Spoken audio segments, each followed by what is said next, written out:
मजबूरी में की गई शादी को ना मानते हुए आकाश नंदिनी को घर छोड़ने के लिए मजबूर करने लगा। इसी सदमे में नंदिनी भागते हुए सीढ़ियों से नीचे गिर गई, जिससे उसके सिर पर चोट भी लगी। लेकिन अब की बार वह मालकिन के रोकने पर भी घर छोड़कर हवेली से निकल गई। जब यह बात मालकिन को पता चली तब उन्होंने आकाश को थप्पड़ मारते हुए कहा, तुम्हारी हिम्मत कैसे हुई नंदिनी को घर से निकालने की? अब अगर तुम अपनी दादी को जिंदा देखना चाहते हो तो जाओ, नंदिनी को इस घर में वापस लेके आओ। इधर अंधेरे रास्ते में भटकती हुई नंदिनी नानू के पास पहुंची। उसके सिर पर चोट देख के नानू ने दुखित स्वर में पूछा, नंदू बेटा ये चोट कैसी? नंदिनी ने कहा, जिसके साथ हमने 7 फेरे लिए उसने हमें घर से निकाल दिया। यह सुन नानू इस सदमे को बर्दाश्त न कर पाए और उसी वक्त उन्हें दिल का दौरा पड़ने पर उनकी मृत्यु हो गई। सुबह होते ही आकाश गांव पहुंचा, लेकिन वहां का माहौल देखकर उसके पैरों तले जमीन खिसक गई। जब गांव वालों के साथ साथ आकाश नानू को कंधा देने के लिए आगे बढ़ा, तभी नंदिनी ने उसे धक्का देते हुए कहा, तुम हमारे नानू को कंधा नहीं दोगे क्योंकि उनकी मौत के जिम्मेदार भी सिर्फ तुम हो। क्या आकाश और नंदिनी एक हो पाएंगे?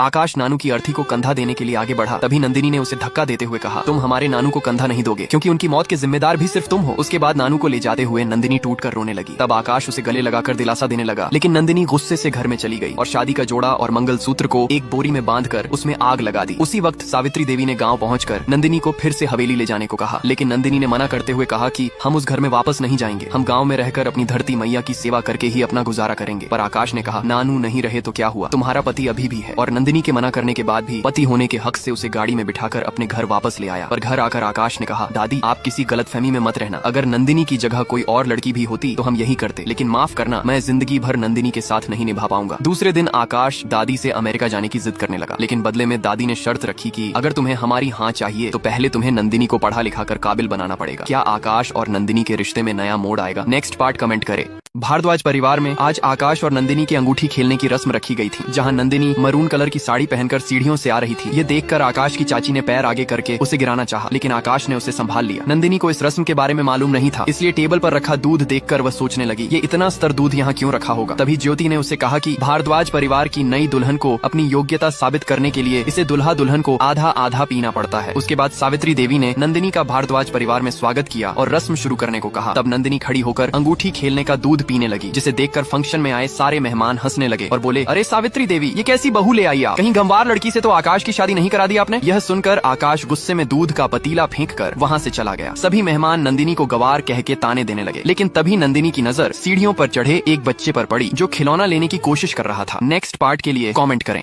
रस्मों से अनजान नंदिनी रस्म के लिए रखा आधा दूध पी गई, जिससे आकाश गुस्से में वहां से चला गया और फंक्शन में आए मेहमान नंदिनी को गंवार कह के ताने देने लगे। लेकिन इसी बीच नंदिनी की नजर सीढ़ियों पे चढ़े बच्चे पर पड़ी जो झुककर खिलौना लेने की कोशिश कर रहा था। नंदिनी भागते हुए सीढ़ियों पर पहुंची और उसे सही सलामत बचा लिया। तब सावित्री देवी ने गर्व से कहा कि ये है भारद्वाज परिवार की असली बहू, जिसे आप गंवार समझ रहे हो, उसने ही तुम्हारे बच्चे की जान बचाई है। उसके बाद